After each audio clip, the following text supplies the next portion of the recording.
Почитувани, Венко Филипче е срам за Македонија. Наместо да биде во линија со националните интереси, тој по примерот на Зоран Заев оди и ги подкопува позициите на државата во Атина. Венко Филипче го користи секој свој јавен настап надвор за да ја кодоши државата и да ги руши нејзините позиции со лаги и измислици. Што го тера Венко Филипче да ја плюка државата надвор? Дали Венко Филипче знае дека како опозиционер има обврска да биде во линија со националните интереси, или сепак не може да се надмине себе си и струмичката политика на Заев, која се темели на предаства и коленичење? Македонија под водство на ВМРО ДПМН во преден план ги има долгорочните интереси на нацијата и државата. ЕУ е една од тие цели, но целта сама по себе не може да биде оправдување за лоши чекори за нејзина реализација.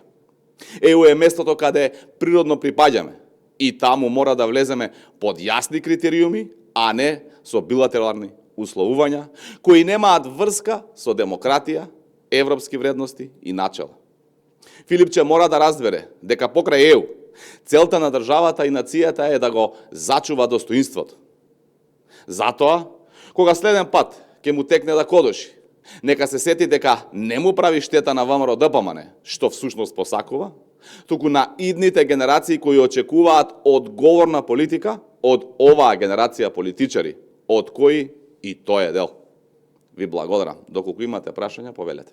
Така, стигна неколку прашања до Центарот за комуникација на ВМРО ДПМН. Дали може одговор после пресуд на обвинувањето од СДСМ дека сопруга на началникот на СВР Штип била донатор на ВМРО ДПМН?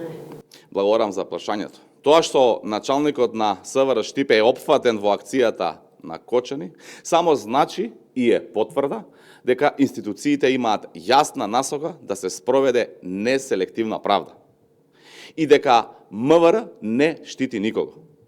Тоа што СДС и Венко држат пресконференции за Кочани, а не кажуваат ништо за модуларната болница, е хипокризија и доказ за некрофилијата во нивните редови. Така, благодарам. Дали е договорен влез на Тачи во владата и кои позиции би ги добил во владиниот кабинет? Дали освен Тачи се разговара и со други пратеници да преминат на страна на мнозинството? Веднаш штом ќе имаме конечни информации на оваа тема, ќе ја известиме јавноста.